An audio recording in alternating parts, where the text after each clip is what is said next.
I think things are about to get a little bit hot if you factor in the Legault government reaction to a race-based sentencing of a drug offender. Maybe you want to background this for us, James. I got to tell you, it was about 24 hours ago. You were asking me, this whole idea, because this columnist had said that, well, the Supreme Court hearing on Bill 21, that could be handing Francois Legault a huge cause that Quebecers could rally behind, and I disagreed. I think Quebecers at this point have figured what's happening with Francois Legault and how his government operates and keeps using scare tactics, and the same thing with Bill 21. This, however, is an absolutely gift wrapped with a big bow political gift dropped into Francois Legault's lap. It is not new. What we're talking about is something called an impact of race and culture assessment, which have been kicking around the Canadian judicial system for about the past 3 years. However, not in Quebec. This is the first time they have been used in Quebec. And what it basically says is, okay, the person is guilty, but the person is black. Because that person is black, should we factor in what is perceived as anti-black bias in the justice system, in society, and into why that person wound up in front of us in the first place? And in the case that we're talking about right now, here in Quebec, we're talking about a guy who got picked up for and convicted of dealing hashish, and he had a year knocked off of his sentence because of the fact that he's black. And already, Chris Skeet, who's a member of the Legault government, he's the minister responsible for the fight against racism, is turning around and describing this as a sad first in Quebec's judicial history. And the thing is, he may have a lot of people who agree with him. To a certain extent, I agree with him. I'm not comfortable with these at all because there is so much debate over the usefulness of these and whether, in fact, they are addressing whether there is, or if you want to presume that it's there, the anti-black bias in Canada's judicial system. There is a case that's going on in North Bay right now, a manslaughter case.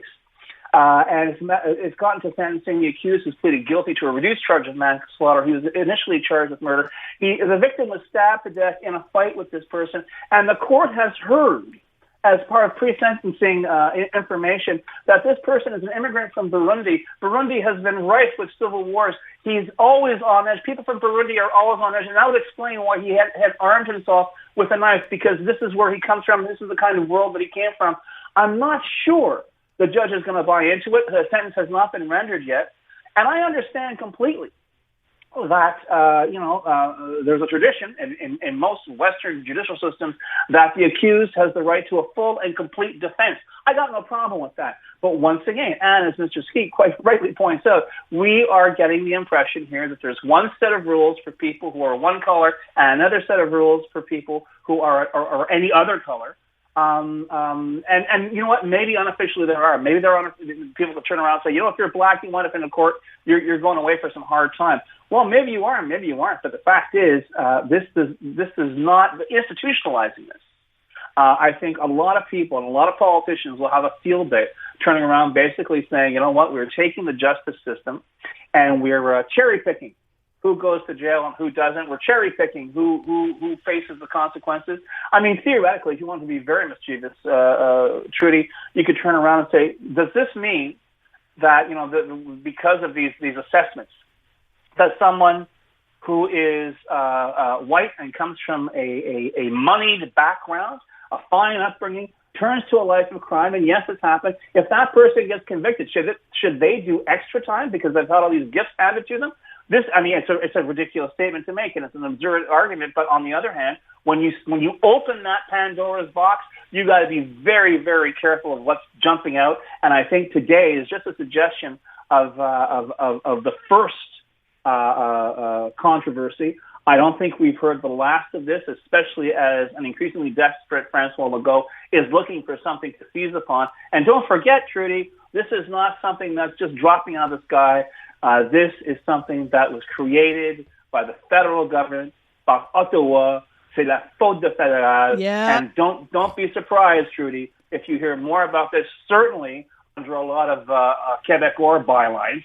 But I think we'll be hearing a lot more about this in the future. And don't be surprised, especially now, as things begin to heat up politically in Quebec again.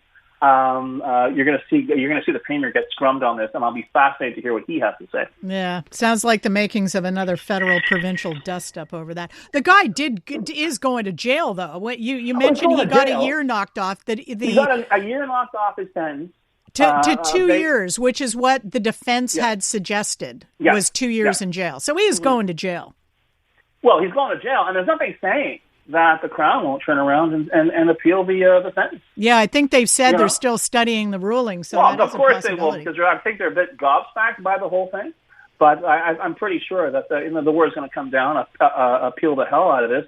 I'm not entirely sure. It has been upheld. These kinds of reports have been upheld in the Ontario Court of Appeal. But once again, we'll see what happens. All cases are different. If it winds up in front of the Supremes, it'll be interesting to see what they have to say about it. Looking at the federal level, are you taking bets on whether the Prime Minister will actually go ahead and suspend the Online News Act? Well, it kind of came up en passant during a press conference yesterday. And he was asked, are you going to get rid? Because this, and for those of you who are just joining us, one of the reasons why you can't see the Gazette on social media, or indeed CJAD reports on social media, on Facebook or wherever, is because Meta and up until recently Google had pushed back on this idea that they have to pay news outlets for the use of their copy, for the use of their content. What happened was that Meta said, okay, very simple, no more news stuff on Facebook, and you see that now.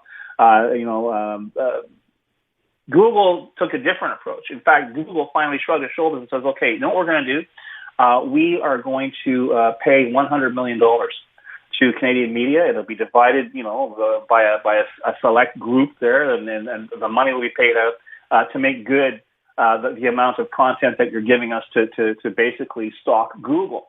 However, my question is, and I'm going to get in hell for saying this, because you're talking to a guy who thinks government has zero business financing news operations. Okay, I mean, it's just I know it's the 21st century, things are tough, but everyone points the finger now at news media, rightly or wrongly. You're getting money from the government, you're in the pocket, that's it, you're done. And I've never been comfortable with the whole idea. But if he turns around, if he follows through on this, and I don't know why he would, unless it is to reduce the amount of federal money that's being funneled to news outlets across the country. And the other question that poses itself to me, Trudy, is if they do indeed suspend the Online News Act, does that mean Google doesn't have to pay $100 million anymore? Because I get the sneaking suspicion there'll be a few, how can I put it, the news media boardrooms that'll be up in arms over that particular development. But once again, it's a wait and see kind of a thing. You are absolutely right about that. James Mennie, thanks very much. Always good talking to you. James Mennie, you know him as a reporter, a columnist and editor at the Montreal Gazette.